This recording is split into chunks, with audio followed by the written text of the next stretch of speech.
This segment of the Bass Kayak and Beers podcast is sponsored in part by Dark Horse Tackle. Go to darkhorsetackle.com and use promo code BKB5 to save an extra $5 when you build your own box. Douglas Outdoors. Serious rods for serious anglers. Norsk Lithium. The lithium kayak battery you need is just a click away. Go to norsklithium.com.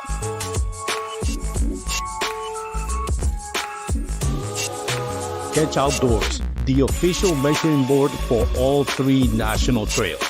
Go to catchoutdoors.com and use promo code BKB5 to save 5% on your next online purchase.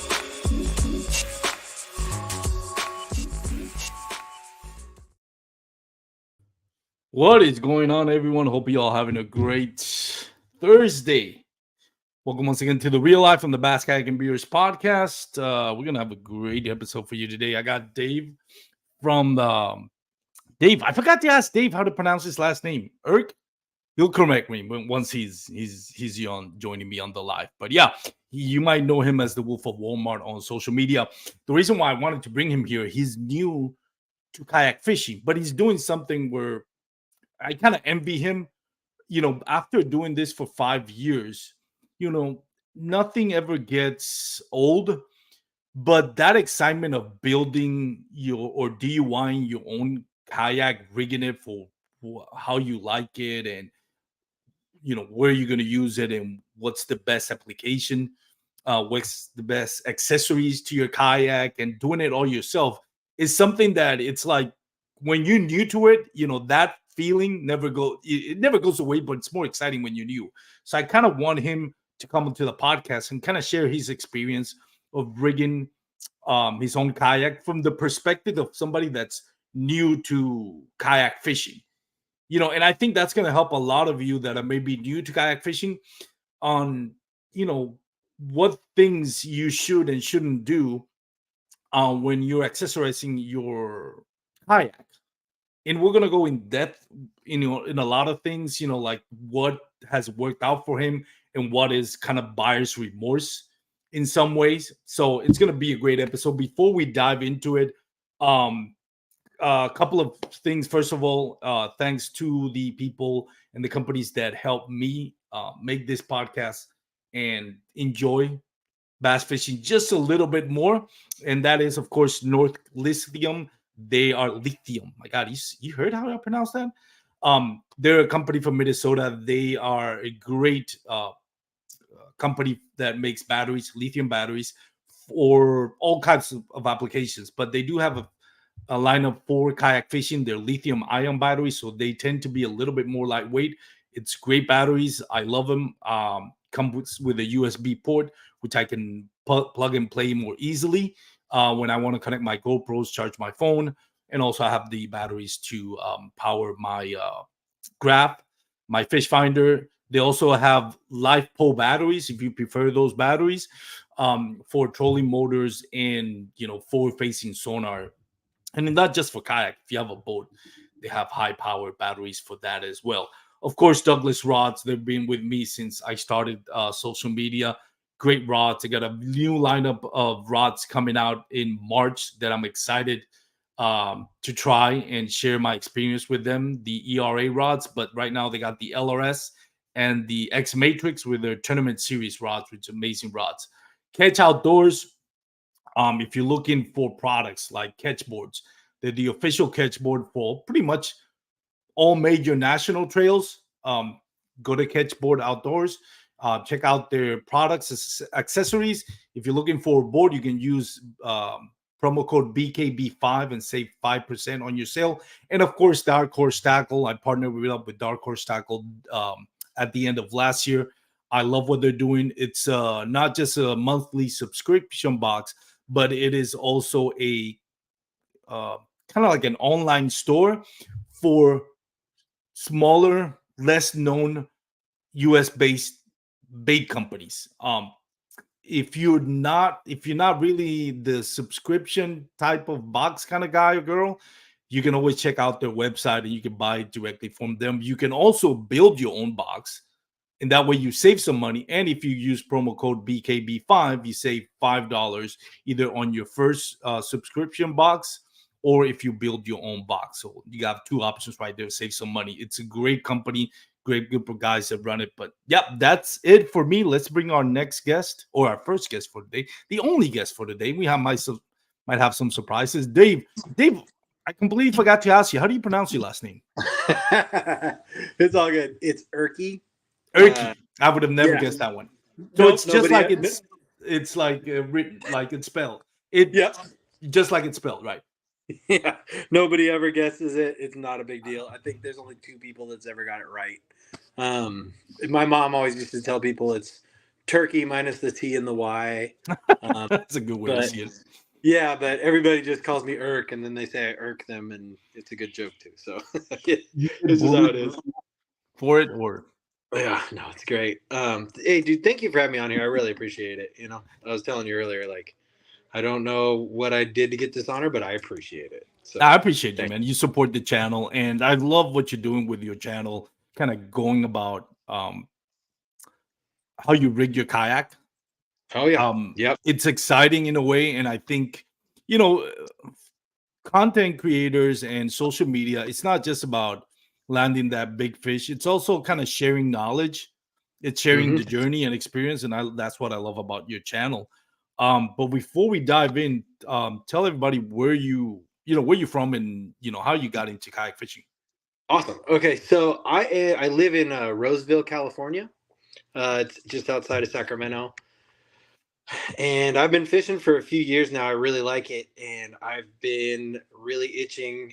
I can't really say it's peer pressure, just it's almost that I go to these bodies of water and I can only fish a certain section of it because I'm landlocked. I only have my legs, and unless I can get on the back of somebody else's boat, there's really no way that I'm going to get out to the water that I want to fish. And so what would be basically financially feasible, especially for somebody in such an early stage of fishing, for me, in my opinion, would be get a kayak. And watching all these other guys get their kayaks and go out and fish, and I'm like, man, I have got to do this. I have got to do this. And I looked and I hunted, and I was on with the Bass and Brews guys last year, and I was just saying, man, my goal for the next year is to get myself a kayak and learn how to do that, because I'm deathly afraid of the water, but I want to fish. So I got off with them that night, and the next morning something came up on Facebook Marketplace that was an offer that I could not say no to.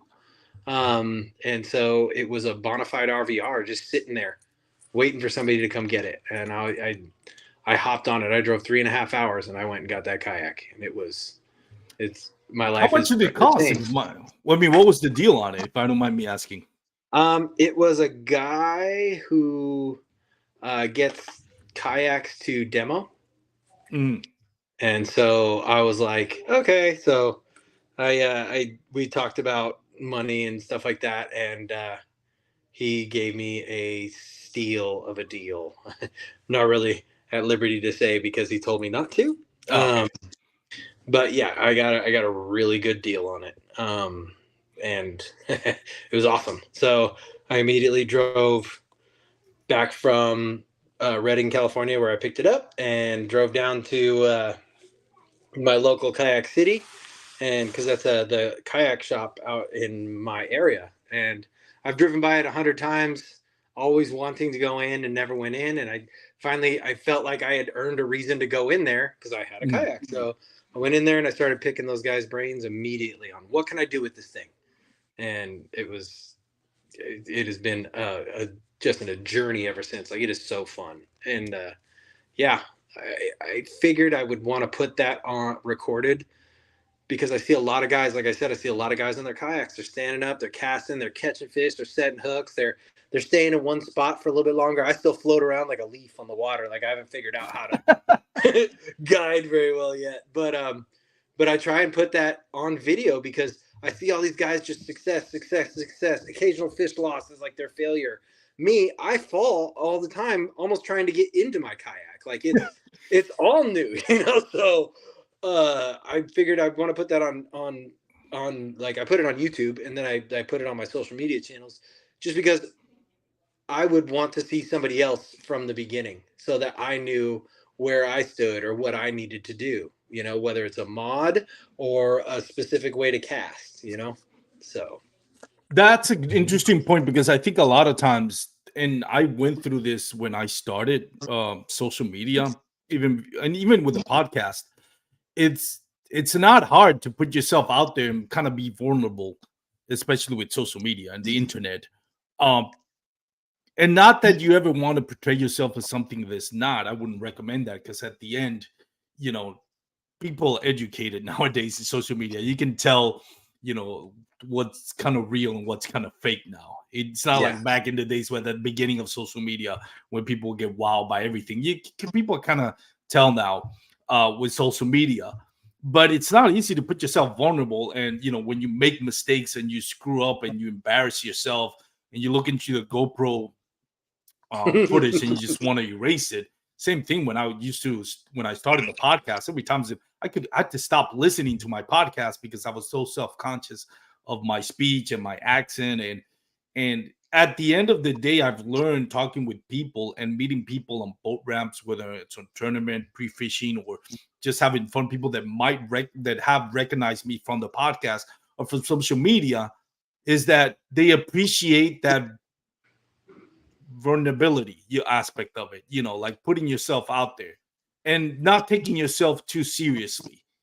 I think that's very important. I think when you look at social media, we see more and more of that now, where people are just kind of like, hey, this is me, kind of what you're doing. Like, this is me, this is the mistakes that I make, this is how my screw ups. I don't want you to go through the same thing, and there's no shame on it, like, right? Nope. And that's what I really appreciate about your content that you have. What drove you to do the content creation? Like, is it I want to do content creation and then you found fishing as a vessel to it, or you found fishing and then content creation kind of like came afterwards? Like, what Oh, came first, the chicken or the egg kind of oh thing? yeah, no, the egg totally came first. I found fishing. Um, it was COVID, and we were all sitting at home, and my birthday landed on June, and so my mother-in-law bought me a fishing rod because I live next to like an ankle deep creek, and I was like, hey, I fished once or twice when I was a kid. I'll go out there, and I caught this fish, and I didn't know what the heck it was, but it bent that rod up so bad, and I was like, what is this? Whatever it is, I want more of this, and it happened to be a bass, and so yeah, I was hooked immediately, and the content creation didn't come around until what I saw, like you're talking about the vulnerability, I couldn't relate to, because a lot of people were just successing their way through things, or check out this cool bait and I throw it this way and this, that, and the other. And I'm like, I'm down for that when I have that type of experience. But being new, like, Yeah. I'm scared half the time when I'm out there on the water. Like, I don't either want to lose the stuff that I have or fall in the water and not be able to get back in my kayak. Like, I want that. I want to see that. I can relate to this, the natural fear of things and the newness and all the embarrassment, because honestly, like, I've never been Joe Cool. I consistently embarrass myself on a daily basis somehow, some way. So I might as well just not even make content. I'm just putting it out there as a living photo album for myself, for my kids, for anybody else who's interested. It's I'm not trying to be famous or make it something cool. I'm just putting it out there as like a living photo album for memories, because we don't take Polaroids anymore. That's true. By the way, shout out to everybody that's watching on Instagram.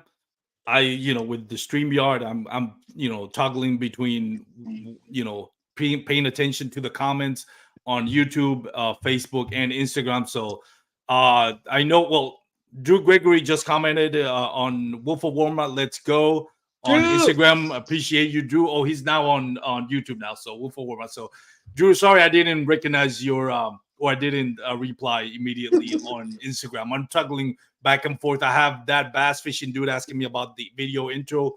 Um, Brandon, if you're still connected, I made that intro on iMovie. It was just a bunch of clips that I've used as reels on social media, and I patched them together, and then I kind of added the voiceover for the sponsors and the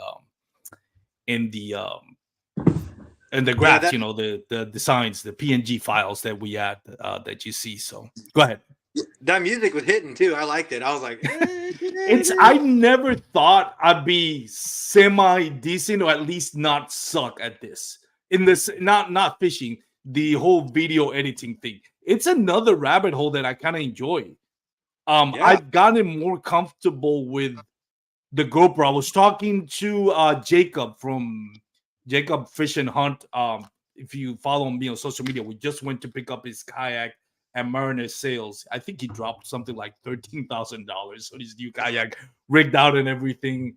It was amazing. It's an epic ride. So dude, that build was dope. I saw it. Yeah, that build was really sweet. Dude. I think it's what is it? The New Canoe Frontier 12.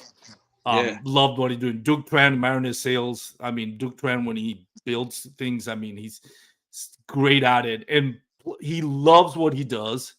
And he loves to help out people with fishing, which is one of his passions. So those things kind of come together, and what makes Duke Tran in Mariner Sales special. So if you live in the DFW area or even Texas, you can make the drive to Mariner Sales up in Dallas. Go check it out. Again, I kind of want to give the shout out here to people that follow me and are listening and watching on live. I got Drew Gregory. Yeah, I switched to YouTube. I know how it is, Armando.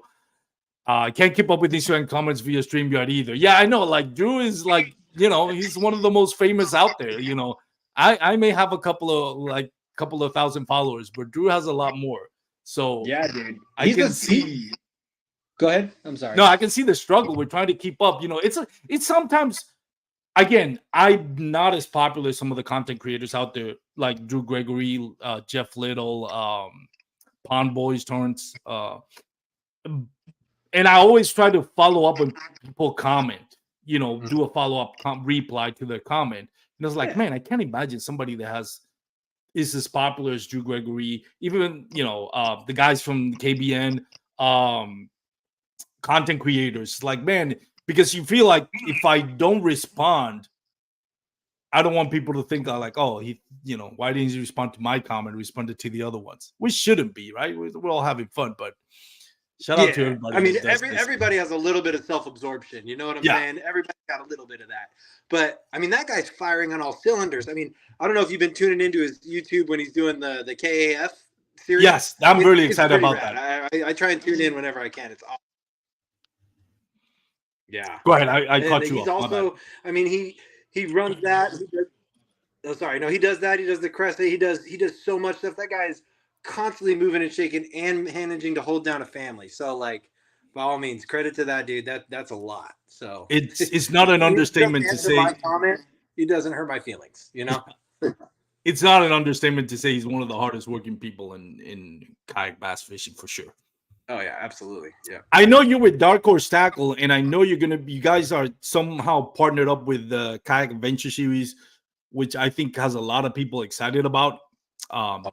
What are you going to be doing with Dark Horse Tackle, and what's the relationship there between Dark Horse Tackle and Kayak Adventure Series? So that one, I hate to say it, Armando, but that one's above my pay grade.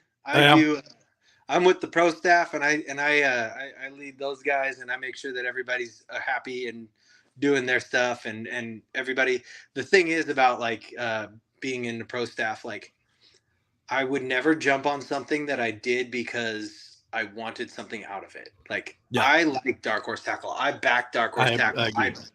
I back it 100%. So like my heart's in it. So it's not hard for me to promote and talk about and do things like that for them on social media and encourage the other guys to do the same thing because they're all the same way. Their hearts are all in it, which is awesome to see, So it's not like there's no salesman here where you are in it and invested. So that's what I do at Dark Horse Tackle. When it comes to the KAF, like all I know is Josh, Zach, and Drew, they got their thing going on. I hang out and I smile and I look as ugly as possible. I mean, let's talk a little bit about the rigging aspect of it. You mentioned you have an RVR, the Bonafide, the new RVR. Nice kayak, by the way. I test drove it or test paddle it, I should say. That expo show actually for Mariner Sales, like a demo day, I should say.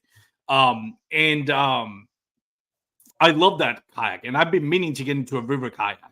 All those posts that Drew Gregory does, and also Texas Junkie. Shout out to Texas Junkie, River Junkie on social media. Man, he does some amazing, awesome river floats, and he posted it on his reel. Manny from um, Skinny Water Boys TV, also in I think South Texas, South Central Texas. Dalton in Creek Fishing Adventures. Alex Rudd has done a little bit of that as well. Shannon Sharp as well. Bass and Beers, I think is no Bass and Brews. No, I'm trying. I always get it confused. Bass and Brews is the guys Alex and Paul. Yeah. Bass and Yeah. Beers is Shannon Sharp. But yeah, all those videos, all those, I love it, and I've gotten to the point where I was like, I love lake fishing. Is what I love doing the most because I find it more challenging to catch fish than in a river. That being said, still catching fish in a river, it's not easy. And when somebody like, those guys that I just mentioned are able to do it at that level, is still something that, not everybody can do it. Also, river offers a little bit of a more, with the moving water, a different challenge. That being said, I've gravitated a lot to doing the river fishing more, not for content creation, but just for myself. Yeah. Do you primarily do lakes or rivers, and is that why you choose the RVR, or was it just because it was a great deal? Yeah, because I would love to tell you a big old cool lie. I got it because it was a great deal, and I knew the quality of what I was getting. For if that makes any sense. I think I lost you for a second. Hang on. Hold on 1 second. I can hear you. Let me see if I can get you back. Well, while Drew is doing that, I don't know if you can see me. I mean, not Drew. While Dave is doing that, I don't know if you can see me, Dave. There we go. Sorry. You got it? Yeah, internet's been spotty. The Wi-Fi just jumped off and then it jumped back on. My phone was completely black. Sorry about that. No worries, man. All right. Yeah, I'd love to tell you a lie and tell you all this cool stuff, but really, dude, it was a sweet deal, and I knew the quality of what I was getting for the price that I was paying. So I couldn't not say no to something like an RVR. Now, having said that, I have fished moving water and I've fished still water. I have a healthy fear of the water. So moving water, I have not put the RVR to the ultimate test of what an RVR could do. Not yet. I'm still pretty new in it, and I'm working my way up there. Because you and me had talked before about I like fishing someplace that I'm comfortable and I feel safe in. But also, I'll never be able to test myself as an angler if I don't get out to newer and bigger water. So since we've talked, I've been trying to get out to newer and bigger water. So thank you for that advice, because if it was up to me, I'd still be floating around a little pond like a leaf, So I appreciate that. Well, and that's something. There's nothing wrong with it. I know a couple of guys. I'm not going to drop names, because I don't want people to kind of question their choices. But I have a lot of respect for some of the anglers here that just I'm only fishing this body of water. They're good at it. They're the best at that body of water. There's ever a tournament held over there, damn sure they're either going to win it or going to be in the top 5, maybe top 3. There's nothing wrong with that. That's some people just don't have enough time to go fishing either for a prolonged time or make a drive. So hey, if that's the only way you can really get consistently on the water, go ahead and do it. But if you have the time and the resources to move and go change bodies of water, go from a highland reservoir to a grassy lake, from a neighborhood pond to a river, from a river to a creek. There's so much out there. I feel when people say fishing is boring, it's it is so much stuff out there, and every day is different. And every body of water is different. It's even on a lake, you can have your, the river that flows into it. You can have a little creek. Even a own lake can be very diverse. You can have your rocky ledges. You can have your grass. get out of your comfort zone and learn. You might find something that you didn't realize you're actually better at fishing this type of body of water, or at least get better at it and feel like you accomplished something. And again, like I said, there are people that they just have time and resources to do one body of water for whatever reason, and that's the only way you can get on the water consistently. Then by all means do it. But if you can't, try to branch out. Oh yeah, no, and you gave me that advice before, and I've absolutely been doing that. The cool thing about where I live in California is I can go from Clear Lake to the California Delta in a couple hours, and I live almost dead middle between them. So it's almost the same time for me to go one way or the other. I can go up to Folsom Lake, which is a reservoir. I can go up to Shasta. That's only about an hour and a half away from me. Like, I have a lot of options, or actually it's a couple hours away from me, but I have a lot of options in different bodies of water to really exercise. I also live right next to the American River. So once I'm more comfortable, I'm going to get in a higher speed river like the American or the Sacramento and drift down that river in the boat. And I love the RVR and the way it's shaped for that drift style, if that makes sense. The whole, yeah. I noticed this when I fished a couple small moving bodies of water because I just wanted to see. Because I knew, like, in slow and slack water and like just lakes, like, I'm doing a lot of paddling and a lot of correcting with the skag down. But when I get in the water, moving water with the skag down, it almost automatically corrects itself, which is really cool. And then I can always pull the skag up if I don't like the direction I'm facing. And it kind of just gives me that sideways float. And I don't feel like it's going to tip either way. Even if I'm going over a little bit of a rapid, it doesn't really affect me. So it's helping me become more secure on the water, getting out there and doing more things, because like you said, sometimes the only availability is the lake down the road or something like that. But I find that I can make some time to get out there a little bit further, a little bit longer, and do a little bit more time after time after time. Just build little strengths, little victories over and over again. Even if I don't catch That's fish. The point. Yeah, even if I don't catch fish, I stay on that kayak all day without getting in the water, and I feel a little bit safer than I did the day before. That is a huge deal because I swim like a stone. Like, I am terrible. So I got like this NRS PFD. I look like Ralphie from the Christmas Story, just all swollen up. But like, I don't mind because those little wins mean a lot to me. So I take them. You touch on a point that I wanted to segue on. By the way, Drew commented on the partnership with Dark Horse Tackle. Says Dark Horse Tackle has a cool category they're sponsoring called Day 2 Dark Horse, where we award a prize for the person who jumps the most spots from day 1 to day 2. That's for the Kayak Adventure Series. Anybody that's watching or listening, Drew, thank you for joining us. He saying goodbye, but thank you for joining us on the chat. Yeah, thanks, and again, anybody that's watching or listening, if you have any questions for me or for my guest, feel free to comment. Put it on the comment section. Hopefully they don't troll us. Oh, well, even if they do, it's all fun. You touched on something that I find very interesting, and I've always kind of mentioned on my podcast several times, and that's the kind of like the baby steps mentality or the puppy approach mentality, as you used to call it in sales. Mm-hmm. And it's just building blocks, right? Like when I started kayak fishing, I went from fishing in a pond where I was so proud of it. I would share my pictures with my friends that got me into bass fishing. And they would always tell me, because I'll be like, hey, I'm actually getting better than you guys. And one of the things he humbled me real quick is like, call me when you catch 5 bass on a lake and not a neighborhood pond. And, he was right. It was kind of humbling. It's like, yeah, no. The first, I don't know, I want to say the first 5-6 times I went out on the kayak, I skunked. And when I go, just for reference, when I go on my kayak, I don't go unless I plan to stay 5 or more hours. Like, I'm not the type of guy, nothing wrong with that, but I'm not the type of person that's going to say, hey, I got a couple of hours, I'm going to hit the water. A couple of hours to me goes by like 15 minutes. Like, it's not worth it. To me, I feel like I spend 8 hours on a kayak, minimal. When I'm on the water, maybe 5 if I'm pressed on time. And to me, they go like if you had asked me after 8 hours, how much do you think you fished, and not look at a watch, I would tell you I fished 5 hours. I would tell you I fished 2 hours instead of 8 hours. Like, it feels that way. Yep.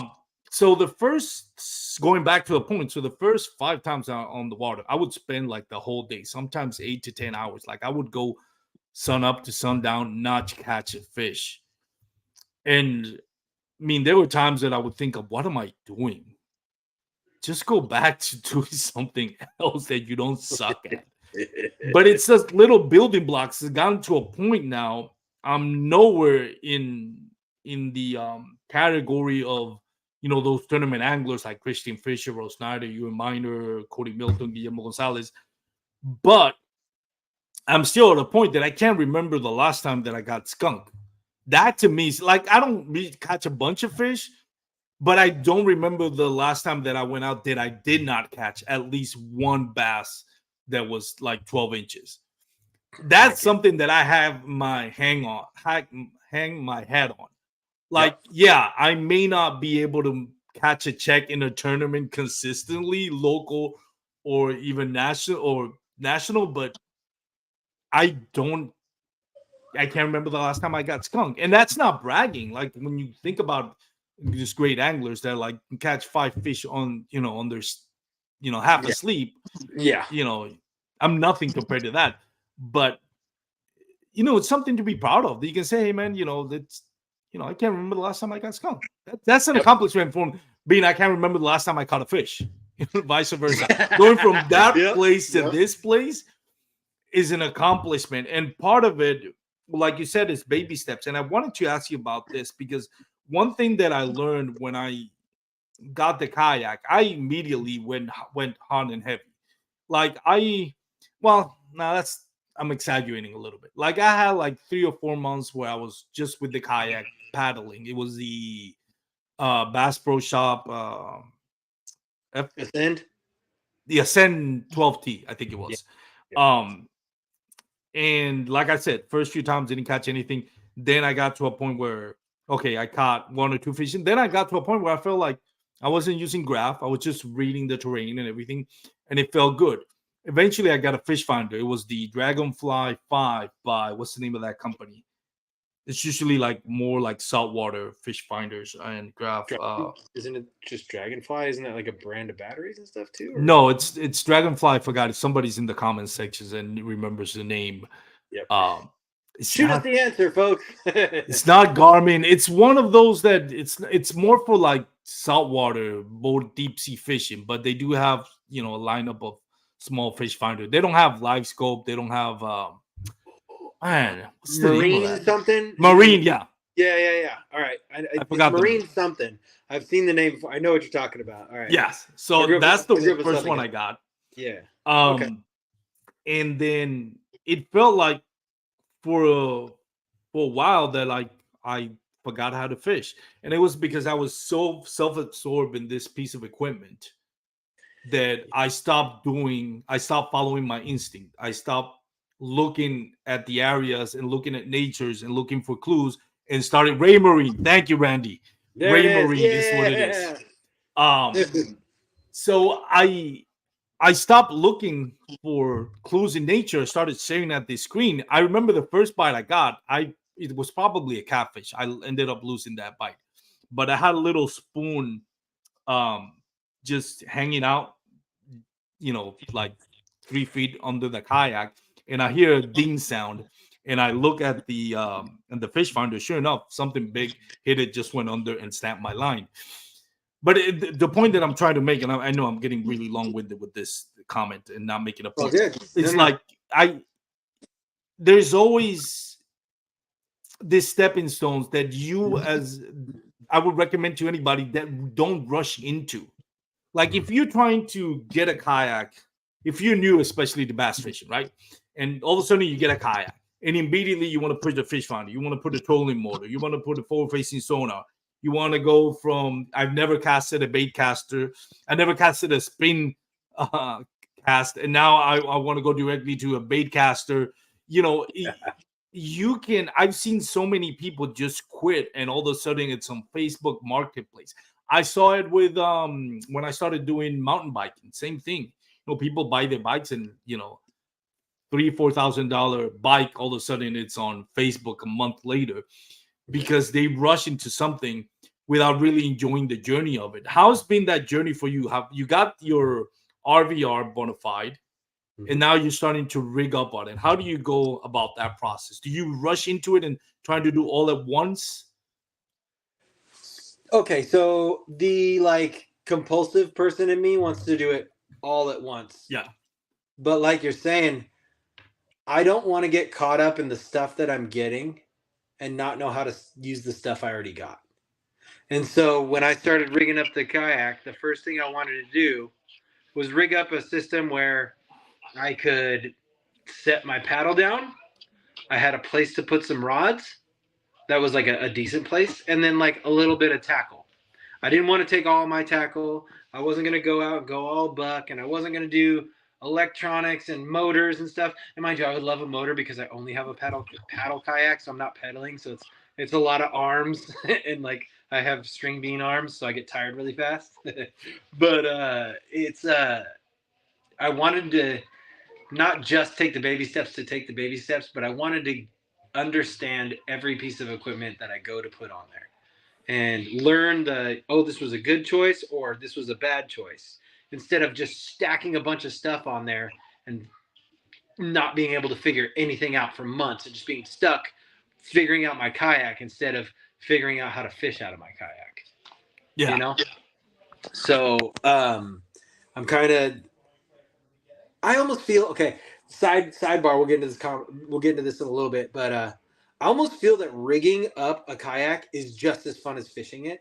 It's just a personal thing for me. Like yeah, you can relate, but like it's just something about it. Like it's really fun. Fishing's a puzzle, rigging your kayak's a puzzle. It's just fun. But going back to the baby steps of setting it up, like all I wanted was some place to put my rods that I wasn't stepping on them, a place to put a handful of tackle, and then some place to clip my paddle to, because I didn't want to lose my paddle. Because the first thing I did when I got the kayak is I took it out there and I flipped it, because I needed to know what it took to flip it. Yeah. Because I don't want to flip it once I have all this stuff on there, doing something that I could have learned in the beginning not to do. So, I want to pause here for a second because I think that's so important. I know content creators like Flugmaster Gene Jensen have mentioned this, and I think it's very important. Obviously, you're not going to do it at this time of the year when the water is cold. You can get hypothermia. But for anybody that's new to kayak fishing, once you get your kayak, go to someplace that's shallow enough that you're not going to get drowned. But go ahead and flip that thing. Stand up on it, lean to side, and see what it takes for your kayak to flip. And then learn when things go awry with bad weather, what is point that you bail out of your kayak? Because you can hold on to that kayak thinking, I don't want to flip, but by holding on to it, you're going to flip your kayak. There are times where you're like, just if you have a life vest on, which you should, jump out of the kayak. If you see like, okay, I'm falling, jump out of the kayak before the kayak flips and then get on the kayak. Because once it flips, that's another problem. But yes, I would recommend anybody, do it when the water is warm enough. Do it with a place where you know that you're not going to, it's not deep enough where you can drown. Always wear your PFD. Don't have anything on the kayak that you might lose. And move around in it until you flip it.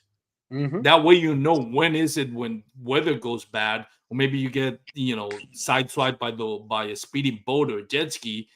Then you'll know it's like, hey, if it gets to this tipping point, this is where I jump off before it flips, and then get on it, and then also realize what you need to do to get on it.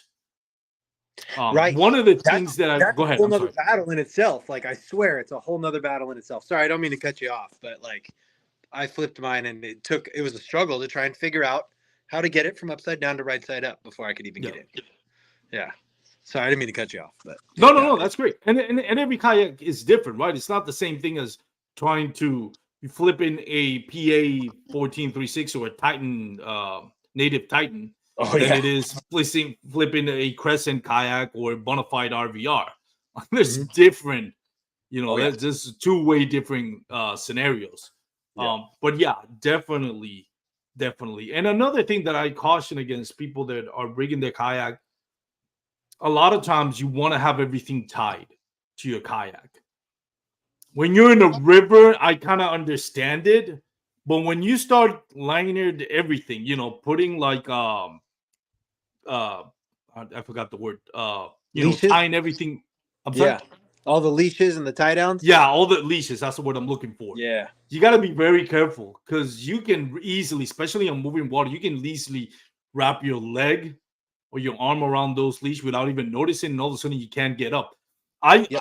Speaking about what we're talking at the beginning of being vulnerable, I remember the first time I went to the iCast, I tried the new Crescent Shoaly, and I messaged you, Gregory, afterwards. And I was like, man, I hope I didn't embarrass your product there, but I actually, I fished out of my PA-14 for so long, and that is one of the most stable kayaks. So I got into the Crescent Shoaly, which is stable for what it is, but obviously it's a different, it's a kayak designed for skinny water, so it's not going to be as stable as a native Titan or an Old Town. So eventually I realized right there in front of everybody, like as I flipped it, I got up on it, I stood up to kind of redeem myself, and then I fell over again. As I was trying to sit down on the kayak, but the second time I tried to get in, I couldn't because my GoPro it had on my chesty mount, the cable kept wrapping around the somewhere in the kayak, so like the seat of the kayak or something. Now it's a pond in ICAST. I don't know if you've gone to ICAST, but it was never fear that I was going to drown. But I was really embarrassing myself trying to get into into the kayak, but I couldn't because of those because of the cable and the GoPro got wrapped around. So if you start putting a leash on everything, your phone, I get it. If you're on a tournament, your measuring board, get it. But if you're tying down, if you have 5 to 10 rods on it and each of them have a leash, if you have a leash on your scissors or your pliers, I mean, that can make a situation bad into something worse. There are things that it's most of the stuff, my tackle, tackle box is kind of like, because of the bungee cords, it's kind of tied into the kayak, so it's not going to flip. But everything else, if I lose it, I lose it. Yeah, right? I ain't getting risk. I'm not losing my life trying to save a bunch of equipment. Everything else is replaceable. Your life is not. No. And honestly, if you are going to leash it up, because I know that there's some people that they'll hear this, and I'm sure there's some people that have said this many times before me, get yourself a sharp knife, dude. Just get yourself a sharp knife and keep a knife. Like that is one of the things. A knife on the water when you're floating, it might be the difference between life and death, so just hold on to that thing for dear life. They have like, I think Jeff Little has one where he like clips it into his PFD or something. It's pretty sick, but like I might not get like a whole prison shank like that, but I definitely have like a Leatherman. I definitely have a Leatherman, and I have a secondary knife on me just in case one falls out of the pocket. I have another one, so. And that's one of the most, I think, underrated, the word that I'm looking for. Anyways, that's one of the things that I don't think a lot of people think about. A knife is very important, especially in, if not only that, fishing line. Like if you fall in an area where it's rocky and there's a lot of fishing line, from, people that just lost their lure and they got their lure hung up. And I've seen it where my drive gets full of line. I've seen it where I get off the water, the boat ramp, and I trip over fishing line. If you're out there, it's a little bit deeper or moving water, there's always, fishing line just right below the surface that you can easily get tangled up, and it can be a hairy situation. So yeah, a knife, and that's one of the ones that you don't want to go with the cheap Walmart's knife. Sorry, I know your social media is rule for Walmart, but it's one of those things where it's one of the things where you don't want something that's going to get rusty and dull real quick. You might want to spend a little bit more on a good knife, even if it's upwards of $50. Yeah, Gerber, Kershaw, which is not something you ought to think about. Like no, they don't. And like you said, knife's a very undervalued tool, especially when it comes to kayak fishing or just being on a kayak in general. And like, honestly, dude, I've got a fish hook so deep in my finger before, I wish I had a knife. I would have just took off the finger like the Japanese Yakuza, just left the finger there because I didn't want to pull that sucker out. I did, but I didn't want to, you know. But so when it comes to the whole getting in the water thing, because like I said, I swim like a stone. The only other thing that I could tell anybody and everybody who wants to listen and all the people who don't want to listen, get yourself a fire PFD. Like you said, don't go to the Walmart store and get yourself just one floating thing. That's fine if you're just casually going out. But if you're getting in the river or you're getting out in some deep, deep water way out, you don't want that styrofoam orange with the canvas strap. Like you want a good PFD. I got a good PFD, the NRS one, and it's got this head cushion back here. Like I said, I look like Ralphie, but dude, I went under, and the first thing that came up was my head. And when I flipped head first, so my head should have been lower than my body. But the first thing that floated up, without me having to like flail like a monkey trying to figure out how to get out of there, that PFD put my face right above the water like that. So, you know, I can't shout enough from the treetops about a good PFD. You know, and one of the things that fresh water brings a challenge. Like I used, like I'm sure people that listen to my podcast long enough are tired of me of saying this, but when I used to live in Puerto Rico with saltwater, I did a lot of surfing. I wasn't great at it, just like I'm not great at bass fishing, but I held my own. You know, I tackled, you know, waves. I think the biggest wave that I rode was 8 feet face. Tall. In that, you would think when I started kayak fishing, I was thinking like, yeah, no, like, you know, I didn't wear life vest when I was surfing. Now you're tethered to your board, your boogie board, or your surfing boards, which is different. But I wasn't intimidated by fresh water because I was already used to, you know, surfing 5-8 feet waves. Oh yeah. And getting tossed around like a rag doll and always making it up to the surface. I don't like. I realized, yeah, like I never did. I used to get on rivers in Puerto Rico, but they're all shallow. You know, we don't have like deep rivers or creeks or anything like that. When I got here and I fell out of my kayak the first time, it was a pond, and a good buddy of mine has a nice ranch, few acres, and he has a pond that is knee deep. Like it gets to 20 feet real quick. I forgot that fresh water, you don't float like salt water. Like salt water, you float. You float, and the water tends to be more clear. You can, yeah. When you're in fresh water, you don't float. If the water is murky, you can lose sight of where's up and where's down real quick. Yep. So that's another thing that I was like, you know, I don't like to troll or bash people for not wearing their PFD. If, for example, in Texas, you're not required to wear your PFDs. No. Listen, if you don't want to wear your PFDs, you do need to have it on your kayak, right? That's the law. You need to have a kayak. You need to be on the kayak. And by the way, a lot of people don't know this, and this applies to most states. You need to have a whistle. Yep. I've had buddies of mine that got tickets by the Texas game warden. Because they don't have a whistle. Like, I didn't know you had to have a whistle. Yeah, you have to have a whistle. So check your local state laws. And some bodies of waters actually have their own laws. Like I know there's a lake up in Oklahoma City that has regulations just for kayak anglers. So that those are different than the rest of the state laws. So whatever the regulation on that specific lake supersedes whatever the state regulations are. But anyways, going back to the point, wear your PFDs. Like I sometimes listen, if I used to have one of those like fly fishing PFDs, which are really comfortable. It's great for kayak fishing. But in summer, like I remember one time it was hot, and that is, you know, it's kind of like bulky styrofoam. Dude, I almost I thought I was gonna die of heat exhaustion. Then I switched to the Mustang. Not automatic inflatable, but the inflatable that you pull. Yeah. Pull the handle and inflates. Yep. And that has its, you know, advantages and disadvantages. But the point is now I've gotten to a point where I have my PFD for winter, which is the styrofoamy one, because now it actually keeps me warmer. And then I have my PFD for summer, which is just the inflatable one, because that covers less of my body and it doesn't, insulate my body heat, and I can fish for longer. Yep. If your state doesn't require you to wear it anyways. I'm not gonna bash somebody because they're just following the law. Like, who am I to go above the law and bash somebody or troll somebody? Like, listen, if that's the law, fine, do it. Do whatever you want to do as long as you follow the law. But please wear your PFDs at all times.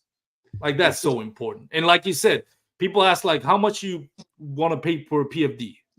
I think Gene Jensen mentioned this on one of these early kayak fishing YouTube episodes. And the answer was like whatever you think your life is worth. Boom. There you go.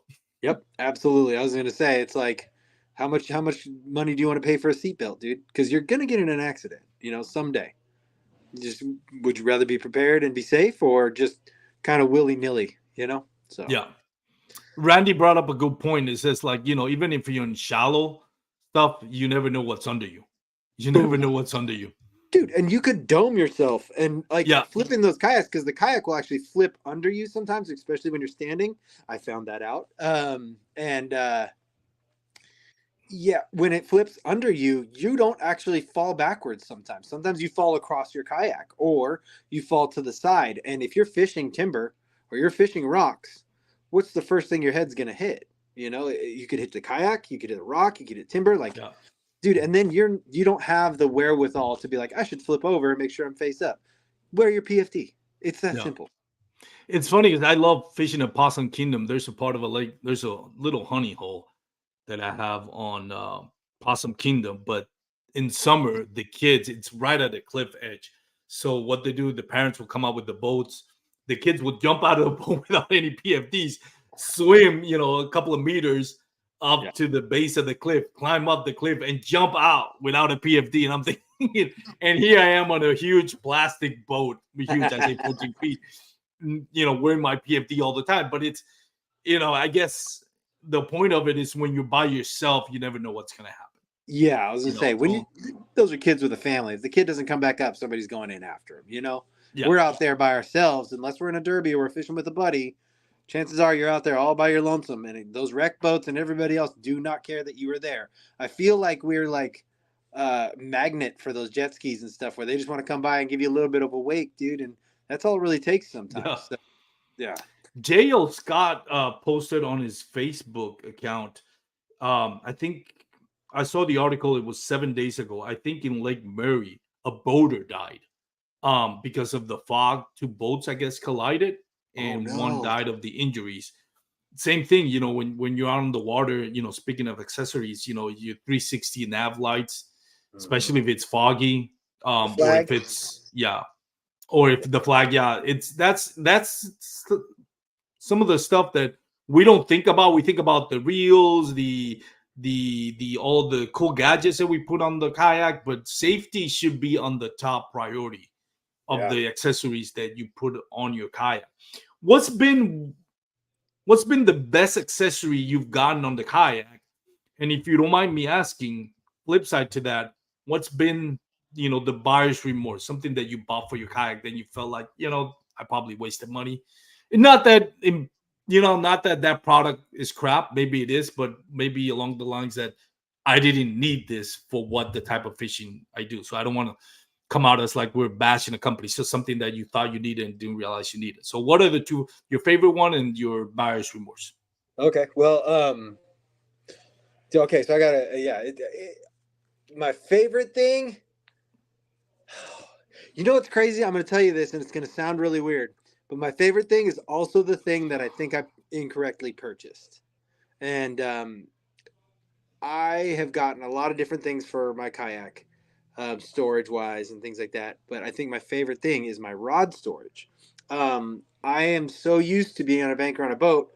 I reach down and grab a rod. I don't have to turn around. That's another thing. I'm a little sketchy when I turn around still, so I don't want to turn around and actually accidentally go in somehow, which is pretty difficult to do on the RVR, but I find a way to hurt myself doing anything. So I got the Yak Gadget rod storage. I actually had it pulled up when we were talking about it. Perfect. Yeah, and for those out there listening or watching, we're not plugging in Jack Gadget. We're not sponsored by Jack Gadget. Oh, I'm not. Yeah, I'm not sponsored by Yak Gadget. I am talking to him this weekend, though. We'll get into that next. But I love that thing. I love that thing because I have 4 rods next to me. And I can grab and cast, and I don't like it. I set it down, I grab another one, and they are right here on my side. It is not an issue. Very easily accessible for going from casting to flipping to back to casting real fast. It's awesome. But this is what I'm going to have to say that I incorrectly purchased was I purchased the 4 rod rack, which actually sticks out a little bit further in my RVR because of the depth of the width, the thickness of the hole on the right side. 2 of the rods will be up against my seat if I pull it in any further. So, and what ends up happening is when I'm paddling, I keep tapping my rods. I wasn't really doing it in the beginning because I was consciously thinking about it. But once I stopped consciously thinking about it, I started tapping my rods more. And I can't bring them in anymore just because of the design of my kayak. So I went ahead and I went back onto the Yak Gadget site and I got a 2 rod rack with a paddle grip. This one, I think, right? Yeah, but there's one down at the bottom, and I'll show you why I got that one. Yeah, that one. The one right. I think it's right. I think it's right there. Yeah. So see that center pin right there, that center lock. Yeah. I can put a Yak Attack or a Yak Gadget rod clip on top. Oh, yeah. I know what you mean. But what I did was I got an extension plate, which is a totally different object on their site, to put on top of that, then put my paddle, because I don't want my paddle to twist and hit my rods. And that way it's full clearance and I can easily set my paddle down. It's out of the way because it's vertical, it's higher. It's not protruding further to the side. It's protruding higher and out of the water and out of the way. And the other 2 rods, because of how small the 2 rod holder is, I can pull it in tighter to my kayak and I won't have to worry about hitting my rods with the paddle. The reason why I got the paddle grip on top of that is because I eventually want to take the left side and I want to do electronics and stuff on the left side of my kayak. And right now, left side is where I put my paddle holder. So one of my favorite ones that Jack Gadget has is this one, because then you have like the notch here from, assuming that's the board. Yeah, that's your catch board. Yep. Yeah, I actually have. I don't want to spend too much time looking for stuff, but I actually have the. It's not the storage. I actually have the XD crate, which is very nice. It is kind of heavy, and again, I'm nothing if I'm not being honest. Like, I'm not sponsored by Jack Gadget. I loved it. What I love about this one is how easily you can just turn around and grab your tackle, because you have, it's a lot easier to access your tackle. You just turn around and you grab it, versus if you have the typical box that's all sides are the same height. You have to like bend over your seat and look for the one. It is kind of heavy. I wouldn't recommend this if you are fishing a skinny waters, or if your kayak is a skinny water kayak, which won't hold as much weight.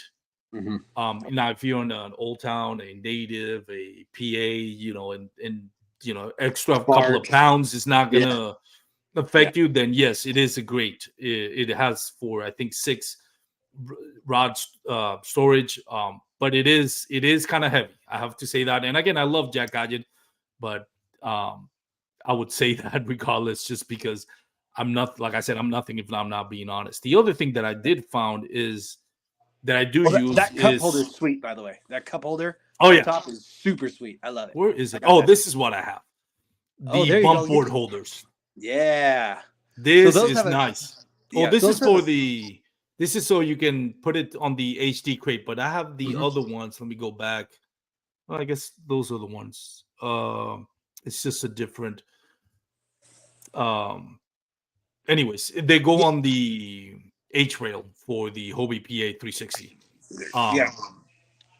So those are nice, because now I have the measuring board on the side and not inside the kayak, and that gives me more room to put my my rods horizontal instead of vertical if I go down overpass, or I got low hanging trees, get in the bushes, branches. Yeah. That's like my favorite place to get. I love it. Like, there's so much overhanging vegetation in California that I couldn't fish from the bank. I'm so happy. I'm all up in those bushes. I swear I'm gonna come out with a tick next year. It's gonna happen, but I don't even care, because I've actually had that happen to me. I just want to get in there so bad. So yeah. So I will say, shout out to Matt and Brad from the Catch podcast. I picked their brain like nobody's business. That's where I got they're a really hold of good at that it. rod rack idea and everything. Was talking to Matt and like, dude, shout out those guys. Those guys are literally them, and Andrew and yourself are like my sounding boards for like my kayak gear or ideas. Like just talking to you, like we've sat there talking about safety for so long. I realized that like I'm focusing in the direction of looking for my new box for my tackle someday on the back of my kayak, when really I should be paying attention to, I should probably put some lights on it.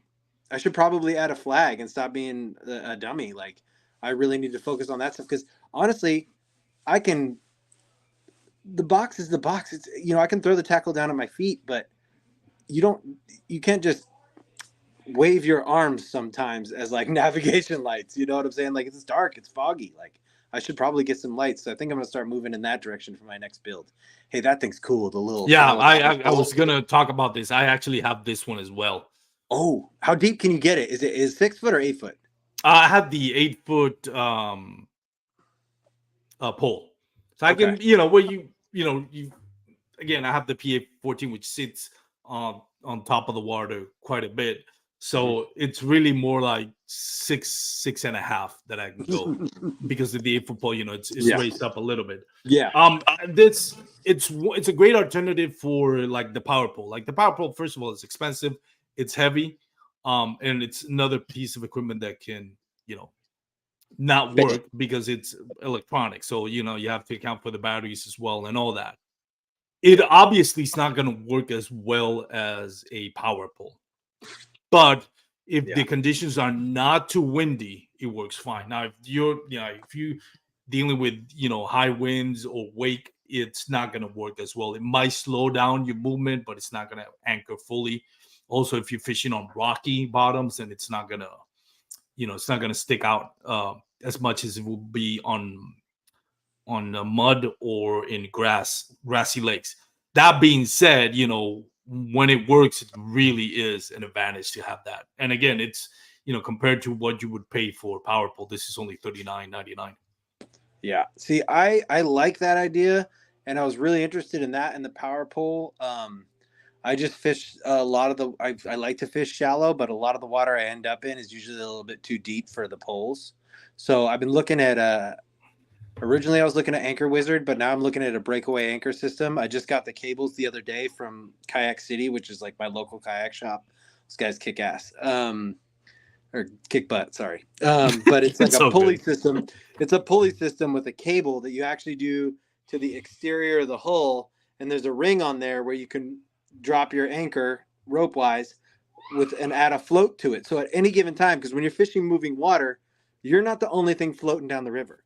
Sometimes there's a huge piece of timber or something that breaks off and ends up coming down. Well, if I have a pole or an Anchor Wizard, I'm sitting there trying to crank them up and get out of the way as fast as possible. Doesn't necessarily always work. But with that breakaway anchor on that cable, all I do is pull it, and the float keeps the anchor line there floating in the water. My kayak can float away. I can avoid the debris coming down. I can paddle back over, grab the float, click it back to my cable, and go and be anchored right back where I want. And because it's on a pulley system, I can slide it from the front of the boat to the back of the boat just by grabbing the cable. So that's my next mod that I'm going to be doing on the kayak is adding my breakaway anchor cable. I'm pretty excited about it.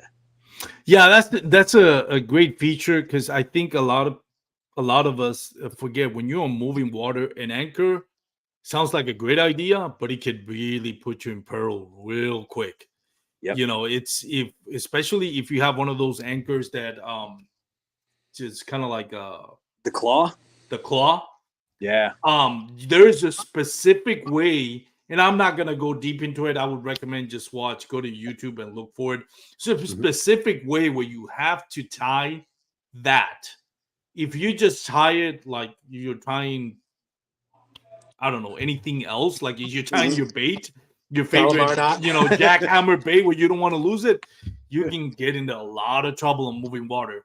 So it's something I recommend anybody that's using an anchor, especially on moving water. Do your research. There's the right way and the wrong way, and the wrong way can cost you more than money. It can cost you a lot more than just money.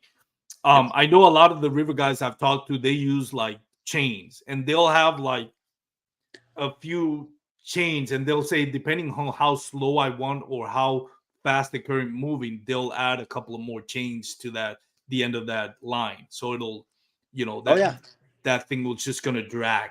So Yeah, the it's drag chains are dope. it's not anchoring, it's just slowing your drift. Yeah, it keeps you more controlled because the drag chain's dragging off the back. It keeps the nose pointed straight down no matter which way the water's pushing it. And goes back to the point where it's like, this is when you really need a knife. If you are using an anchor for any reason, whether it's a lake, whether it's the marsh, whether it's tidal wave, like you have in California, whether it's a creek or a river, if you're using an anchor, you better have a good knife that's not gonna get rusty and dull, because when you need it. And also be very aware, have a specific place either in your PFDs or in your kayak where that thing is always gonna be there. Yep. Don't be like my pliers, depending if my pliers are gonna be, when I start fishing, it's gonna be on one side of the kayak. By the time I done fishing, the pliers are gonna be on another side of the kayak. Yep. But my knife, I always know where my knife is. And that doesn't move unless I'm going to need it. Yeah, keep it on you, because once that boat goes upside down, that's the truth. That's the best way. Actually, I have to apply that because I don't keep it on me. But yes, definitely, you have to keep it. You should keep it on you. I feel like that's something that a brand should come out with already that I haven't seen out like by any brands kayak wise. So I mean, challenge the industry. Make a good knife for kayaks, something that clips to somebody and stays tight. Anyways, so I did want to make one point while I was here with you. I have to go get my charger because my phone's about to die. So we're about to walk into where I'm at right now, if you don't mind. The Rockers. I am right now in Columbus, Ohio for tell us about that. Yeah, for the National Fishing Expo for Columbus. And I'm here with all the Dark Horse guys and all the Jigs and Bigs guys. Everybody say what up! I totally forgot my phone charger. Woo! Welcome to the sausage party, guys. Yeah, so we got a big old sweet Airbnb that looks like a castle. So we are having a blast. We're about to show up to that expo tomorrow and put on a clinic on how to do this. We're doing a great sale. It's going to be basically the best BYOB deal you could think of. So stay tuned for that, because I know that we're going to be posting about that in the morning. But Randy just mentioned the NRS makes that what you were talking about. It well, actually, you mentioned it. Have Jeff Little puts his knife on his he's got like a clip or something. Yeah. I'm gonna have to check that out. I really think that's cool. But so we are here at the Columbus Fishing Expo for representing Dark Horse Tackle, Bobby Roast Beef, and who the F is Joe Brown is here for. They're doing a Jigs and Bigs thing while they're here too. But I figured while I had you on here, I might give you a little sneak peek on what's coming in the February box, because there's a couple of things here that I I really like. So in keeping with true fashion, it's all small American business, and even though a lot of people have seen this name everywhere in a lot of places, it's still just a small American business. It's Picasso. Where's the camera? There we go. Picasso Lures, man. Dude, this thing is sick. You're covering the bait though. Oh yeah, I already took it out of the package. I'm just showing you. Oh, okay, my bad. Yeah, I took it out to show you. So this is called the Smart Mouth Inline, and it is basically, I'm sure you're familiar with underspins and spinner baits. Yep. Well, this is going to be an inline arm. Oh, look at that. Yeah, it's an inline arm, so the arm is completely bendable on the jig head itself. It's nice. Totally hinged to the jig head, and it's got an inline Colorado blade. A normal little, where's the camera? Jeez. Normal little line tie up top. It's a 3/0 hook and a 4 metal wire weed guard cover. I don't know if I'm doing a terrible job of this right now. I'm so sorry. No, but I get it. We can see it. It's got a nice weed guard just to keep that 3/0 hook covered. And this is in a 1/2 ounce. I think they did 1/2 and 3/8 in these. Is that going to be in the February box of Dark Horse Tackle? On all of the boxes? Yep, it's going to be in all the Why do you boxes. tell me to be quiet about it? It's a live. sneak peek. We're sneak peeking. It's not a sneak peek. We're going live. It's going to be on social media. And yeah, I asked Zach if I could do this, so it's not really that sneaky. But then, but yeah, before you go into the next one, let me say something. I posted a question on my on Facebook, and I reshared on KB on the Kayak Bass Fishing, the public group, not the private group. You know, what are some of your favorite spring or pre-spawn, baits? Somebody mentioned, and I should probably look at who mentioned. I think it's Matthew something. I can't remember. This is the most, and I'm gonna make a reel about this because I don't know how this is not more popular. And what you're showing, the Picasso, is a version of it. I'm excited. I'm stoked. I'm more stoked about that one than what Brad Hicks is gonna be stoked about the next one you're gonna show. Brad Hicks from the Catch Podcast. Inline spinners are the most underrated. Let me repeat that. Underrated baits out there. I don't know. I've never heard a tournament angler say, "Oh, I caught him on spinner baits." Inline spinner, not the regular spinner bait. Inline spinners. Let me explain to you. An inline spinner, first of all, you can use it at pretty much any depth. You can let it drop. You know, it's not like a crankbait where it's gonna go to, to whatever depth it's designed to go by with the bill. You can work it at different sides of the column. The treble hook is at the end of it, so you very rarely do you have a fish come out of it. It's the hookup ratio for that bait is better than any bait out there, just because of the design of the treble hook on the back. Like, there's, even if they short strike it, they're gonna get hooked. Oh yeah. It's super inexpensive. You can get any brand of them, and I'm not particular any brand. Rooster Tails, which actually we call it Rooster Tails, actually inline spinners. Rooster Tail is just the most popular one. Mep makes another one. Yep. You will catch anything with that thing. I've caught bass. I've caught largemouth bass, smallmouth bass, spotted bass. It is amazing for striped bass or sand bass, white bass, what we call it here in Texas. Dude, those things you would limit out easily on spinner baits, searching for white bass and striped bass. Absolutely. Buffalo carp. I've got crappies. I mean, literally, that is the most underrated. Everybody should have an inline spinner. I bet you, I'm pretty sure there's a lot more anglers out there that are winning tournaments and are being interviewed that are using that bait that they don't mention it. Well, not anymore. They'll say, "No, I'm using this," and they'll plug in whatever sponsorship they have. Dude, that is my cool pintail something or another when really they got 3 rooster tails tied on. If you're new to bass fishing, the first thing you have to get, the first bait you should buy is an inline spinner, and the most expensive one is like $3. Funny you should say that. My first bass that I went fishing in the creek that day was on an inline spinner. That has never left my tackle box since the first day I went bass fishing. I always have an inline spinner. You can pocket check me anytime on my tackle boxes. There's an inline spinner in there. I will never let that lure go. I've never not caught fish on it. It is, like you said, it's underrated, and it's also just so fun. Like, sometimes I just hand it over to my son because, like, he wants to just cast and crank. Kids just want to cast and crank and catch fish. That's all they want to do. And worming a bobber's cool for a little while, but I'll put on a little inline spinner for him, and he'll rake the whole pond. Sorry. Yeah, rake. He'll rake the whole pond of all the bluegill, he'll just catch everything that's moving in that pond. He'll catch bass, everything. And spring is coming. So they're going to start coming out and eating again. So an inline spinner coming shallow, going deep isn't a bad idea. Dude, nobody talks about it. No, nobody does. Dude, hey, you know what? I think I heard one person talk about it once, and it was Andrew Hayes when he was talking about. Oh, Andrew, yeah, of course. Yeah, he was talking about making a creek box. Yeah. So he did say something about it, but yeah.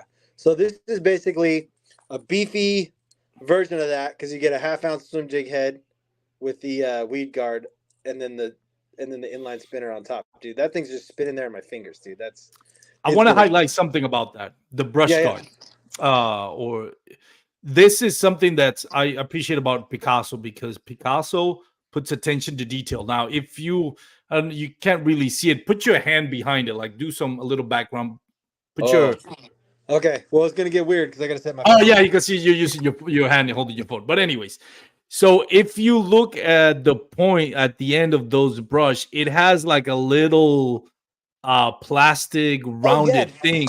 the So epoxy the tip. the Yeah. reason for that is what happens a lot of time with brush guards is bass will bite on it, but before they can, you know, get bite on the hook, those little metal things are gonna stick to the roof of their mouth, and their reaction immediately is going to be to open their mouth up, because Mhm. think about it, it's going to be like when they're chasing after maybe a crappie or a smaller white Bluegill. bass that they have those, yeah, they have that That's good. a dorsal fin, which with the defensive mechanism is those little spines that protects them. So their natural reaction is to like spit it out, and they're going to spit it out before they can even um, grab a hold of that hook. The fact that Picasso, and shout out to Picasso, I really like to give shout out to companies that pay attention to detail. That shows quality and commitment. That little rubbery ball on the top at the end of that brush makes a huge difference. Yeah, it's and honestly, between you and me, dude, if you have a wire guard jig, you Yeah. can do this too. You just dip the tip in hot glue. That's all you Yep. do. Or epoxy. If you want it to last a long time, do like an epoxy. But if you want the softer rubber, a hot glue works just fine for a couple days of fishing. You know? Yep. Yeah, that's honestly, I do that because I The- saw Picasso do that on theirs. Yeah, it improves your hookup ratio. I can attest to that. Let's Yeah. go into, I don't know how many of the baits you want to show, I, because I know there's more than one coming oh, up. there's So what's we the other get one?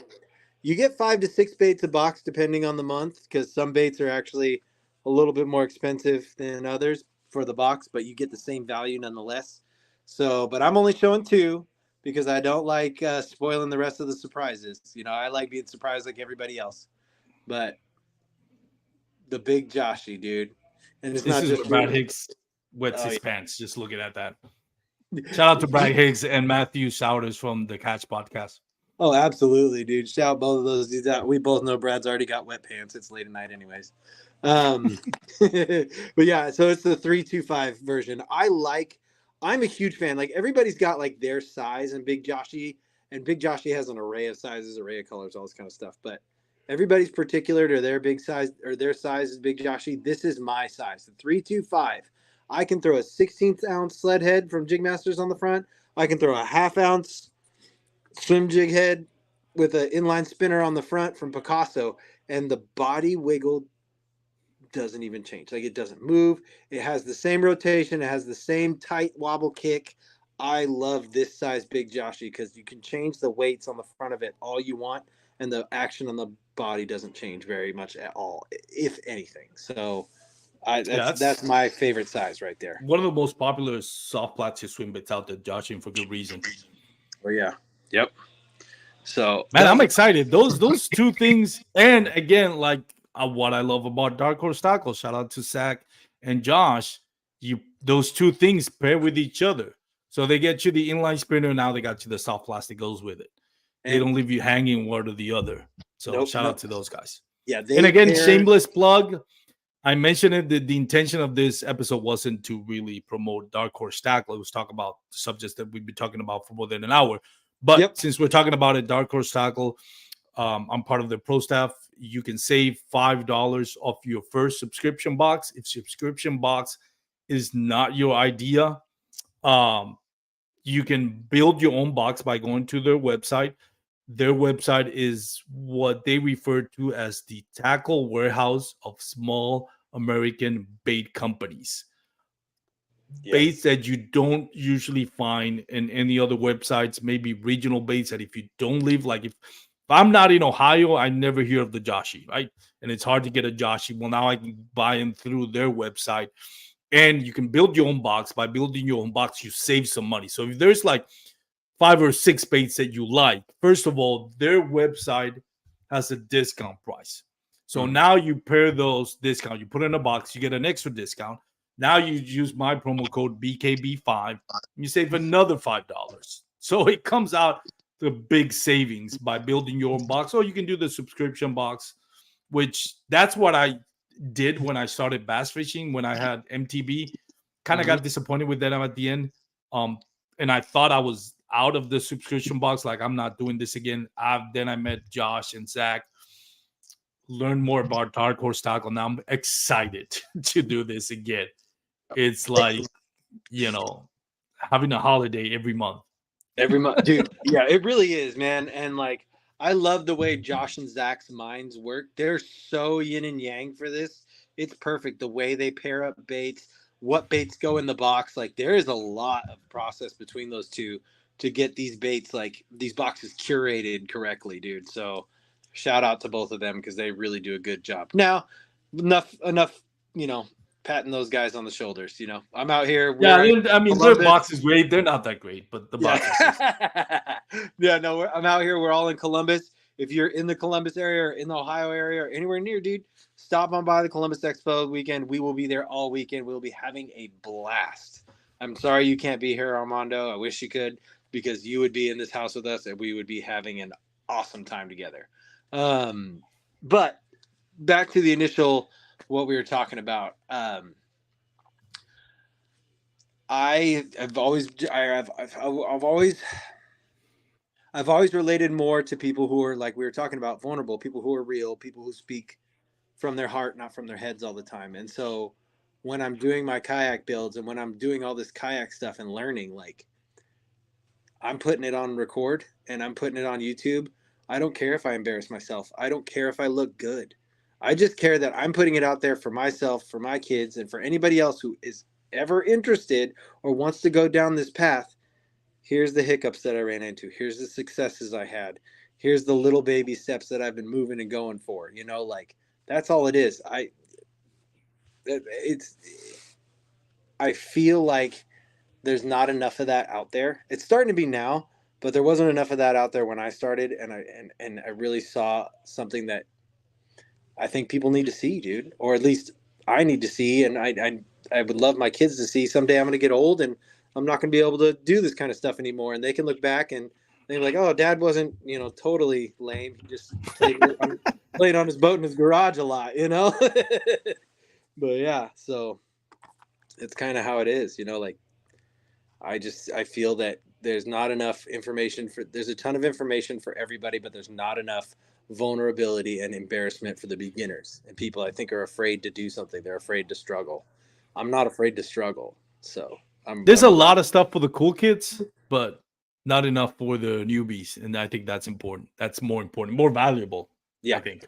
Yeah, I appreciate. No offense to anybody, but yeah, no, that's what I appreciate, and that's why I wanted to have on the podcast, because you're organic in that aspect, and it's not all big hooks and big bass. It's also like the struggles of DUIs and learning to go kayak fishing. And in a way, I kind of envy you. Like, fishing never gets old, but that excitement of just discovering something new, and you get to a point where, you're super excited when something out there comes out that you're like, oh, this is new, but it's not as freaking as when you're doing it for the first time. Like the first time you're into kayak fishing, it's like everything's new to you. So there's a whole lot of things to be excited about. And that's one of the things that we caution on this episode is, like, enjoy the little things that involve in the growth of kayak bass fishing or kayak fishing or anything in particular that you do in life.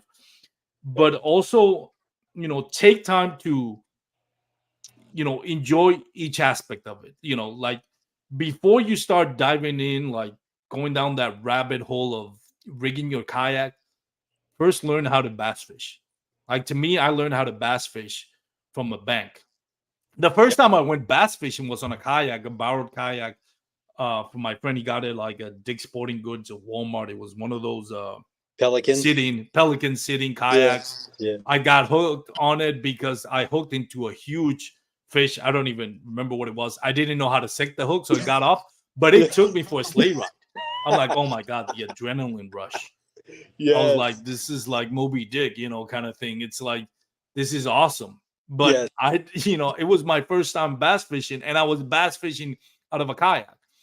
And at that time, I was like, let me learn how to bass fish before I actually start doing it on a kayak. So I went bank fishing, learn how to use a spin setup, first of all. If you've never been bass fishing, if you know how to use a bait caster, fine. But bait casters, it's a whole different monster in itself. So baby step, I learned how to use spin cast. I started getting good at fishing in ponds, neighborhood ponds, which is the easiest way to catch them, but it's still not a guaranteed.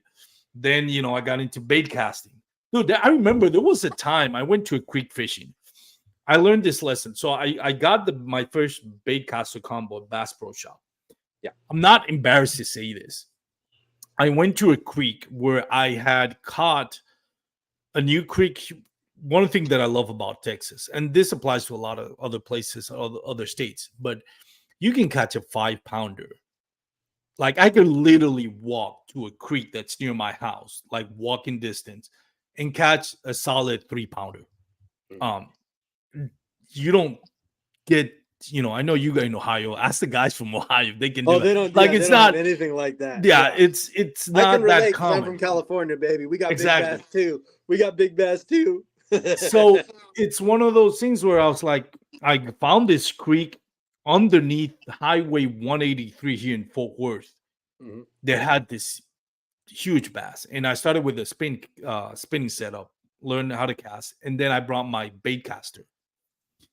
Got underneath the bridge. I backlash, and I on every cast, and I had to retie. I had to cut lines on my backhand. I would catch, like a branch or a tree or something. It got to a point where I really, literally sat down and almost cried. Like my eyes got watery. I got a lump in my throat. Like this is a grown man in his mid-30s, like a little boy just wanting to cry because nothing worked.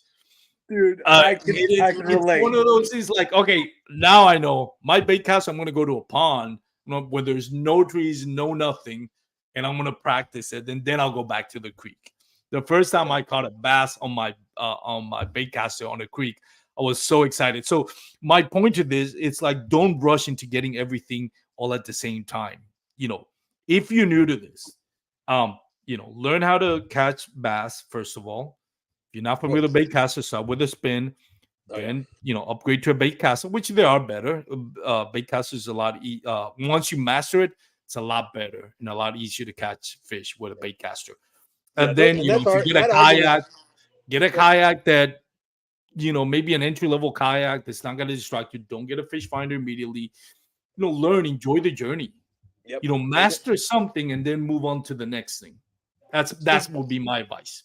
No, I love it. I love it. Also, side note, I try not to get into the bait caster spinning rod thing because that's damn near a political argument these days. It's like everything is sonar and stuff. Nowadays. It's all political now. But no, but I will say I did have one other plan that I was going to talk to you about this summer. I actually want to strip my kayak back down come summertime for around like May, June when it starts to really get warm, and I'm going to get out there with just a frog rod and myself because I figure, what is the hardest hook set to master on a moving platform? And in my opinion, I think it would be a frog fish, because you really like put your back into it when you're setting the hook for a frog. At least I do. So I have to train myself how not to do that. So I'm gonna strip the kayak back down so I don't lose anything. I'm gonna put one color frog in my pocket. I'm gonna tie one color frog on, and I'm gonna bring one rod, and I'm gonna go out there and I'm gonna start trying to figure out how to set the hook on a frog on a kayak. Just me and my kayak. That's it. I'm just gonna go find weeds. I'm not gonna use no digital graphs. I'm not gonna have a bunch of rods or any tackle. I'm just gonna go out there, strip it down, and just go for broke and try and learn because. Like I said, trying to test the limits on my kayak. Like I'm going to be leaning out. I'm going to be leaning back. I might accidentally forget and take that step back in that hook set like I would do on a boat or on the ground. which you can't necessarily do in a kayak. So I have to figure out the mechanics of all that. And I figured that would be the hardest way to figure out mechanics, because I mean you can always just lift when you're setting the hook on a drop shot, and with a jig you can snap left, you can snap right. But with a frog, you really only have a couple directions to go when you want to get 2 5/0 hooks in the roof of their mouth, and Yeah. that's pulling back really hard. So I have a feeling I'm going to go swimming a lot this summer, but it's definitely something that it's a plan of mine that I'm really looking forward to. That brings me to, and I wasn't planning on talking about this, but I'll mention it briefly, and then I'll let you plug in. I know, I mean, you got the party going out there, so I don't want you to miss out on the camaraderie, you guys. So I appreciate you first of all taking the time. We've been talking for an hour and 30 minutes. I wanted to touch on this, and I'll let you, do your plugins, and then I'll let you go. But one of the things that I've learned in kayak fishing, from bag fishing to kayak fishing, was the use of braid. Like, braid is king when you're kayak fishing. I didn't not the hookup ratio improved so much where you either go full braid or braid to floor or braid to mono leader. I didn't, and you think about it, when you're standing in a bank and bank fishing, I don't care how big that bass is, he's not going to move you. But if when you're in a kayak, I don't care how big your kayak is, you hook into a 2 or 3 pound bass, it will take you for a sleigh ride. So that means there's a lot more give in the kayak, because you're not in a stand, you're not in an unmovable platform. You're now a movable platform that's going to give way to that hook set. And when you think about fluorocarbon, how much give it has, and and there's a reason for that, and it works. But when you're kayak fishing, the less give, the better. There's several ways you can beef up your rods, but that could be counterproductive depending on what bait you're throwing. If you're throwing a crankbait, then you don't really want to do a really beefy, heavy rod or extra fast rod. So the way to compensate for that is braid, and the higher test bound, the more give. I mean, the less give. Well, braid doesn't have give anyways, but the more stuff it's going to be. I know what you're saying. Yeah, and I've actually been looking into that. I was listening, to be honest, I've been listening to Bass Kayak and Beers for a while now, and Appreciate it. I love your show. I've never listened to the other show that's on Bass Kayak and Beers. No offense to those guys, I just never listened to it because they're great. Advanced Kayak Angler. So for those that are listening or tuning in, we do have 2 episodes. I forgot to mention at the intro. This is the real life. We have a live show every Thursday at 7:30. And then we have the podcast that is run by Daniel Perry and Kurt Smith, both accomplished anglers. Daniel Perry just won 2 AOYs in Alabama and came second on the third trail. So 2 AOYs in 1 year and a second place all in 1 year as far as AOY. So they always have a special guest to talk about a specific technique or bait, and it's a great information. Is more of a teach how to kayak bass fish, where this is more just friendly conversations with content creators and tournament anglers and people involved in kayak bass fishing. So that episode of Bass Kayak Angler comes every Wednesday at 5 a.m. and also on YouTube and Facebook. Go ahead. And I'm a huge information junkie, so I love information. And for the first time, I actually listened to that show because I was like, oh, you know what? I'll just try it out just to see what's going on. I got more information in like that small amount of time than I've gotten in a long time. Those guys really know what they're talking about. And they were talking about rod types for your kayaks, what type of rods you might need. But they did plug in that whole, I do a lot of braid. And I was like questioning it. I'm like, why braid? Why would braid be so important? And then they kind of go into discuss it a little bit, braid with leaders. Because I'll do a braid with leader on like my BFS reels, but I don't really do braid with leader too much on my regular rods. Because I'm always I'm that guy. Like if the fish bites it, I'm trying to pull him out of the pond without having to reel in. You know what I'm saying? Like I just want him out. Yeah.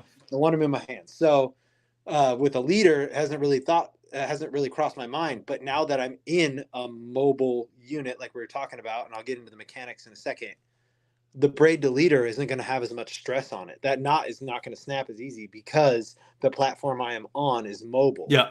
And I've talked to a couple guys who haven't got into kayaks yet, and they fish from big boats or they fish from the bank, and they're like, what's it like? I'm like, hook sets are a little bit different. It's a little the dynamics of how you fish for these fish is a little different. That goes back to your topic about learning how to bass fish. Like you jump into a kayak, you're relearning how to bass fish. So like my timing, my strength that I give my hook sets is quite a bit different now. I feel like you're right. Like the braid is definitely going to help me more than hurt me when it comes to hookup ratio because yeah, fluorocarbon gives. And I was talking to my buddies who are boat and bank anglers, like I was just saying, and I said, hey, if you ever want to know what it's like to set the hook on a kayak, walk down to the bank, put on a pair of roller skates, and set the hook on the biggest fish you can find. See what happens. Yeah, You know, it's true. and it's exactly what it is because the rod is your fulcrum point, like where your reel is coming to your hand. That's the fulcrum.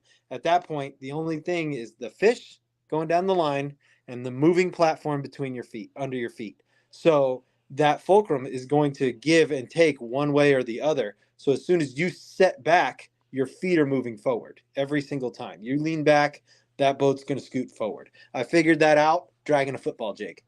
I thought I was dragging a football jig halfway across this body of water.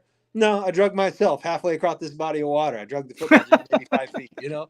So as I started to really like kind of do the math in my head about maybe that's where my hook sets are lacking and why I'm missing so many fish right now. So, you know, it's a totally different way to fish, and I love doing it. Like it is so fun for me. It's like I'm learning to fish all over again. And if there's one thing that I love besides learning, it's bass fishing. And if I can relearn how to bass fish again, I'm hyped. So Yeah. like you said, it's all new, it's all fun. And like I said, also sometimes just sitting in my garage and tinkering on that boat, it brings me just as much joy as going out and landing a couple 3-pounders. So I agree. it is an awesome experience. And thank you for having me on here, dude. I'm super grateful. I'm No, really my glad pleasure, man. Thank you. Yeah, dude. I love talking to you. So this was a great time. I appreciate it. I'll let you go though, because I know you have a life. No, you have to get back to your party there. So. They're just down there doing their thing. I just But don't want to keep dragging you on. So. no, I'm good. But before you go, I wanted you to plug in your social media channel. So where can people follow you and yeah, what YouTube, Facebook, and all that, or cool. Yeah. whatever you have. So Facebook is my name, Dave Urke. Good luck getting a response from me on there. I'm barely on there. I go on there to talk to like family. My my YouTube is Wolf of Walmart, and my Instagram and my TikTok are _ Wolf of Walmart. I had to change the name because my accounts got hacked and I had to redo all my accounts. So I lost a lot of people on there. So if you're on here and I'm not your friend, befriend me. I will not talk to you. Like I respond to every message and I talk to everybody. Armando can attest to that. Like I probably annoyed him up the wall. You won't get him to shut up, people. I'm telling you. Yeah. So. Why they name the Wolf of Walmart? Is that the movie with Leonardo DiCaprio? So there used to be this movie that came out called Wolf of Wall Street a long time ago. Yeah, not a long time ago. Yeah, I was talking to somebody the other day and they said they never heard of it, and I realized they were really they were like 19, dude. So I was like, oh, that makes sense. You're 19 years old. So when I said it's not that old of a movie though. But when I said the year it came out, he's like, oh, that's a long time ago. I'm like, yeah, probably they wouldn't. Yeah. By then they were 10 years old and should not watch that movie at all. Right, exactly.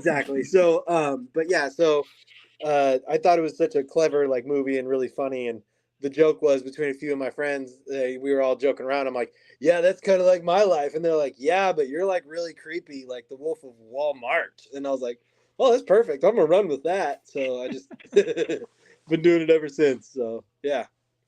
But I could never brand it because it has the name Walmart in it. So yeah, I don't mind. I'm not really trying to brand anything, but it was definitely a good joke for a long time, and I'm just running with it. So it puts a smile on my face, and apparently a lot of other people seem to smile when they see that name too. So that's all that really matters, Well, Dave, I appreciate you taking the time to join us, and again, I'll let you go back to the camaraderie you guys have.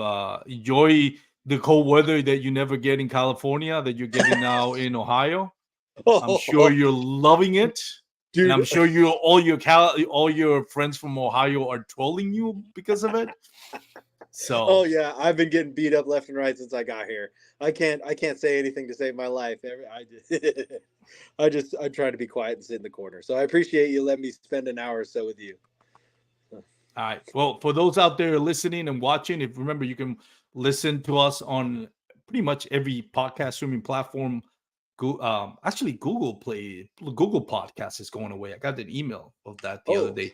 But Spotify, Apple Podcasts, iHeart, all of them. If you do listen to our podcast on Apple Podcasts, we would love it if you give us a 5-star review. And your comments in the review section. Let us know how we're doing. So really appreciate it. Thank you everyone for watching, listening. Remember, you can follow us on social media, Bass Kayak and Beers in Instagram, Facebook, and YouTube. If you're going to be on the water, please wear your PFDs. Have a good day, everyone. Peace out. Thanks. Take care.